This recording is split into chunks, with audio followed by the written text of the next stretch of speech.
আসসালামু আলাইকুম, আমি মোহাম্মদ শরিয়াতুল্লাহ ইজি পাঠশালার পক্ষ থেকে আপনাদেরকে স্বাগত জানাচ্ছি। আজকে আমরা পড়ব এইচএসসি ফিজিক্স প্রথম পত্রের পঞ্চম অধ্যায়, অর্থাৎ কাজ ক্ষমতা শক্তি থেকে এনটি ইটের স্তূপ তৈরিতে কৃত কাজ। তো চলুন শুরু করা যাক।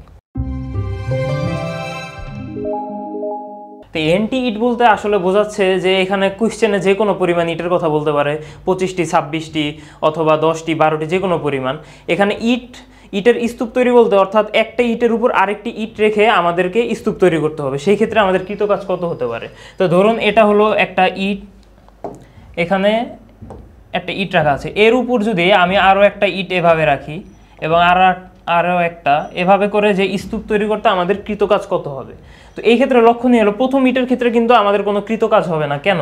কারণ এটা ভূমিতেই আছে, এদের উপরে আমাদের বল প্রয়োগ করলেও আমরা কিন্তু ভূমি থেকে উপরে উঠাতে পারছি না। আমাদের কৃত কাজের ক্ষেত্রে কি, এটা যেহেতু ওজন নিচের দিকে ক্রিয়া করতেছে, আমাদের বল কিন্তু উপরের দিকে প্রয়োগ করতে হবে। কিন্তু এর সরণ আমি ভূমিতে যতই এই দিকে করি না কেন, এর কিন্তু কোনো কৃত কাজ হবে না, ফলে এর কৃত কাজ সবসময় শূন্য প্রথম ইটের ক্ষেত্রে। কিন্তু পরবর্তী ইটের ক্ষেত্রে কি হবে দেখুন, যে আমি যদি ভরকেন্দ্র থেকে হিসাব করি এখান থেকে এই পর্যন্ত, এখানে বলে রাখা ভালো যে আমরা যে কোনো হিসাব নিকাশের ক্ষেত্রে যে কোনো বস্তুর ভরকেন্দ্র থেকে এর সরণ হিসাব করব। অর্থাৎ এই ইটটা আমাদের উপরে ওঠাতে কি পরিমাণ কৃত কাজ হবে এটা কিন্তু আমরা হিসাব করব না যে এই মাথা নিচে থেকে কতটুকু উপরে উঠলো, অবশ্যই আমরা হিসাব করবো যে এর ভরকেন্দ্র কতটুকু উপরে উঠলো। অর্থাৎ এই ইটটাই যখন ভূমিতে ছিল তখন এটার ভরকেন্দ্র ছিল এখানে, এই ইটটাই যখন এখানে উঠলো তার মানে এই ভরকেন্দ্র আর এই ভরকেন্দ্র তো একই জায়গায় আছে, তার মানে এর সরণ কিন্তু এতটুকু হলো। আচ্ছা, এর সরণ কিন্তু এতটুকু হলো। কিন্তু এই সরণের পরিমাণ কিন্তু খেয়াল করে দেখা যাবে যে আসলে ইটটা যতটুকু পুরুত্ব ছিল এর যে উচ্চতাটা সেটা কিন্তু একই থাকে, অর্থাৎ এই উচ্চতার সমপরিমাণই কিন্তু এর ভারকেন্দ্রের সরণ ঘটে। তো এখন যদি আমরা কৃত কাজগুলো হিসাব করি, প্রথম ইটের ক্ষেত্রে কৃত কাজ কী হবে? প্রথম ইটের ক্ষেত্রে যদি আমরা W1 চিন্তা করি, W1 = mgh1। এখানে h1 বলতে কি, আমরা যদি পুরুত্বটাকে d দিয়ে ডিফাইন করি, তার মানে এখানে কিন্তু আগে বলেছিলাম যে প্রথম ইটের কোনো কৃত কাজ হবে না। তো এই ক্ষেত্রে কিন্তু উচ্চতা সবসময় শূন্য, অর্থাৎ ভারকেন্দ্রের কোনো সরণ হয় নাই, অর্থাৎ mg × 0 = 0। এবার যদি সেকেন্ড ইটের কথা আমরা চিন্তা করি, তো এই ক্ষেত্রে W2 = mgh2। তো mgh2, এখানে h2 কত হবে? অবশ্যই এখানে h2 হবে পুরুত্বের সমান। আমরা আগেই বলেছিলাম যে প্রথম ইটের যে ভারকেন্দ্রের সরণ সেটা কিন্তু আসলেই পুরুত্বের সমান, কারণ এইটাকেই যদি আমরা এখান থেকে ধরে এই পর্যন্ত এই যে এভাবে এনে দেই তাহলে কিন্তু দুইটা দূরত্ব সেম হয়। তার মানে এই ক্ষেত্রে আমাদের প্রথম হবে mgd। এটা হলো আমাদের সেকেন্ড ইটের কৃত কাজ। তো 3 নাম্বার ইটের কৃত কাজ কি হবে? 3 নাম্বার অবশ্যই বোঝা যাচ্ছে যে এটুক হলো d, এই যে এই d আর এই d সেম, এটুক হলো d, তার মানে 3 নাম্বারটার হচ্ছে আমার 2d। এবার একইভাবে 4 নাম্বারটার হবে আমার 3d, অর্থাৎ এই ক্ষেত্রে mgh2 = mg2d। অর্থাৎ এই ক্ষেত্রে কি 3 নাম্বার ইটের ক্ষেত্রে 2d, 2 নাম্বার ইটের ক্ষেত্রে d, তার মানে কি আমার ইট যত নাম্বার আমি ইটের কথা চিন্তা করতেছি আমার এই ক্ষেত্রে d কিন্তু তার থেকে 1 কম হচ্ছে। তো একইভাবে কিন্তু আমরা এভাবে বলতে পারি ডট ডট দিয়ে যে wn = mg × n-1d। কারণ কি, এখানে আমরা যেই কটা হিসাব করলাম এখানে প্রত্যেকবারই দেখা যাচ্ছে যে আমরা যেই নাম্বার ইটের কথা চিন্তা করছি এখানে d তার থেকে 1 কম গুণ হচ্ছে। তার মানে আমরা nতম ইটের কথা যদি চিন্তা করি সেই ক্ষেত্রে এর কৃত কাজ হবে mg n-1d। এটা হলো আমাদের প্রথম। এখন টোটাল কৃত কাজ কত? আমরা যেহেতু nt ইটের কথা চিন্তা করছি, আমরা যদি এটাকে একটু উপরে উঠাই, হ্যাঁ আচ্ছা, এখন আমাদের টোটালটাকে যদি যোগ করে দেই তাহলে আমরা টোটাল কৃত কাজ পেয়ে যাবো। তাহলে যোগ করলে কি W1 + W2 + ... wn এ পর্যন্ত করলাম। একইভাবে এই ক্ষেত্রেও আমাদের যোগ হবে যে প্রথমে হলো 0 + mgd + mg2d + ... n এই ক্ষেত্রে mg n-1d। এটা হলো। কিন্তু এখন আমাদের এটা আমরা কিভাবে একটা ছোট একটা সূত্রে আনতে পারি সেই দিকে আমাদের চেষ্টা করতে হবে।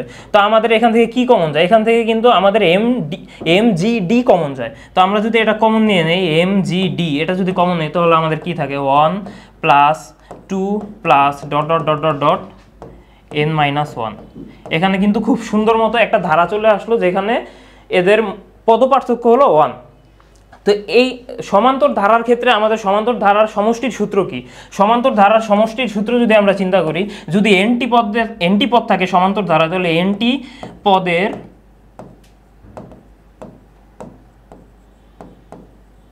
এনটি পদের সমষ্টি সমান সমান n/2 into 2a plus n-1d।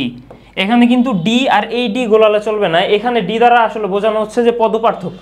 এখানে আমরা দেখতে পাচ্ছি যে পদপার্থক্য আসলে 1, এখানে 1 2 3 4 5 6 এমন করে n-1 পর্যন্ত হচ্ছে। আর এখানে n বলতে কি বোঝানো হচ্ছে, এখানে এনটি পদ যদি থাকে তাহলে এখানে আমাদের সূত্রে n/2 হবে, কিন্তু এখানে তো আমার এনটি পদ নাই, এখানে আমাদের আছে n-1টি পদ। তার মানে n-1টি পদের ক্ষেত্রে সূত্রে অবশ্যই এখানে n-1 ডিভাইডেড বাই 2, এখানে 2 ইন্টু এ, এখানে কত, এ বলতে আসলে বোঝানো হচ্ছে ধারার প্রথম পদ, এখানে ধারার প্রথম পদ 1, তার মানে এর বদলে এখানে আমরা 1 বসাবো। এখানে যে n, এই n এর পরিবর্তে কিন্তু আমরা n-1 বসাবো, কারণ কি এখানে কিন্তু এনটি পদ নেই, এখানে আছে n-1টি পদ, তার মানে এখানে n এর পরিবর্তে আমরা n-1 বসাবো। আর ডি এর মান কত, ডি এর মান অবশ্যই 1, কারণ 1 আর 2 এর মধ্যবর্তী পদপার্থক্য কত, 1। তো এই সূত্রটা যদি আমরা বসাই তাহলে আসে mgd ইন্টু, এখানে আসে এটা যেহেতু n/2, তার মানে এখানে আমাদের আসবে n-1/2, আর এখানে 2a এর মান তো 1, তার মানে 2 এর সাথে 1 গুণ থাকলে 2ই থাকে, তার মানে 2 প্লাস n-1, কিন্তু এই জায়গায় আমার n-1টি যেহেতু পদ আছে, তার মানে n এর পরিবর্তে আমাদের n-1 বসবে, n-1, আর সূত্রের যে -1 সেটা তো বসবেই। আর ডির মান কত, ডির মান অবশ্যই 1, তাই গুণ 1। এই তো আমাদের এটা হয়ে গেল সূত্র, এটা। তো এটাকে যদি আমরা সিম্পলিফাই করতে যাই তাহলে দেখা যায় mgd, এখানে আমাদের আছে n-1/2, আর এখানে -1 দুইটা যোগ হয়ে যায় -2, তার মানে এখানে n-2 আর এখানে আছে +2, অর্থাৎ +2 আর -2 কাটাকাটি চলে যাবে, তার মানে খালি n পড়ে থাকে, তার মানে এই যে n রয়ে গেছে। তার মানে আমাদের ফাইনাল সূত্র হলো n into n-1 divided by 2 into mgd। এটাই আসলে এনটি ইট একটার উপর আরেকটি রেখে স্তূপ তৈরির জন্য কৃতকাজের সূত্র। এই সূত্রের মাধ্যমে আমরা খুব সহজেই ম্যাথগুলো সমাধান করতে পারি। তো আমরা একটা ম্যাথ রেখেছি, দেখি এটা কিভাবে সমাধান করা যায়। তো এই যে আমাদের সেই ম্যাথটি, এখানে বলা হয়েছে কি 1 কেজি ভরের 10 সেন্টিমিটার উচ্চতার কতগুলো ইট একটি আরেকটির উপর রেখে স্তূপ তৈরি করা হলো, এতে কৃতকাজ 318.5 জুল হলে মোট কতটি ইট ব্যবহৃত হয়েছে। এখানে আমরা সিম্পলি আগে যে সূত্রটা বের করেছি তা ইউজ করব। তো এখানে আমাদের আগের জানা সূত্রটা কি ছিল, যে এনটি ইট স্তূপ তৈরি করে কৃতকাজ হলো W = n into n-1 divided by 2 into mgd। ও এখানে আরেকটি কথা বলে রাখা ভালো, যে এখানে n ইন্টু n-1 এটার সাথে কিন্তু n into n+1 divided by 2 এই সূত্রে কিন্তু মিক্স করা যাবে না। এটা কিসের সূত্র, এটা হলো 1 + 2 + 3 + 4 এভাবে করে এনটি পদের যে সমষ্টির সূত্র সেটা হলো এটা। কিন্তু আমাদের এখানে ভিন্ন কেন আসছে, এই সূত্রের মাধ্যমে কিন্তু এটা প্রমাণ করা যায় যে যেহেতু এনটি ক্রমিক সংখ্যার যোগফল হলো n into n+1 divided by 2।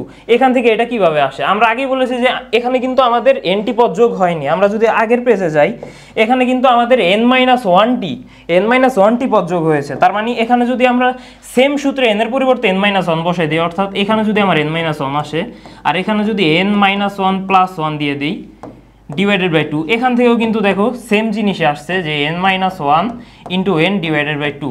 তার মানে এখানে আমরা n-1টি ইটের কথা চিন্তা করছি, কারণ প্রথম ইটের তো কৃতকাজ 0, সে কারণে আমাদের এই সূত্রটা আসছে। এই দুইটার ক্ষেত্রে খুবই খেয়াল রাখতে হবে যেন আমরা প্লাস সূত্র ইউজ না করি। তো আচ্ছা, এবার আমরা ম্যাথে ফেরত যাই। তো এই ক্ষেত্রে কি W = কি 318.5, তার মানে 318.5 এদিকে গেল সমান n এর মান কত, n এর মান আমাদের বের করতে হবে। তার মানে সেজন্য আমরা n কে আর কি গুণ করে দেই, তার মানে এখানে আসছে n² - n divided by 2। m এর মান কত, m এর মান 1, আর g এর মান হলো 9.8, আর ডির মান কত, ডির মান বলা আছে 10 সেন্টিমিটার। 10 সেন্টিমিটার মানে 0.1 মিটার, কারণ আমাদের সব কিছুকে একই এককে রাখতে হবে। যেহেতু এটা মিটার/সেকেন্ড স্কোয়ারে আমরা ত্বরণ ইউজ করেছি, তার মানে আমাদের এখানে দূরত্বটা মিটারে নিতে হবে, সেজন্য আমরা 0.1 ইউজ করলাম। তো এরপর আমরা যদি এই পাশ ওপাশ করে হিসাব করি তাহলে দেখা যায় এন স্কোয়ার মাইনাস এন সমান সমান এদিকে আসে 318.5 ইন্টু 2 ডিভাইডেড বাই 9.8 ইন্টু 0.1। এটা হিসাব করে দেখবা যে এন স্কোয়ার মাইনাস এন সমান সমান আসছে 650।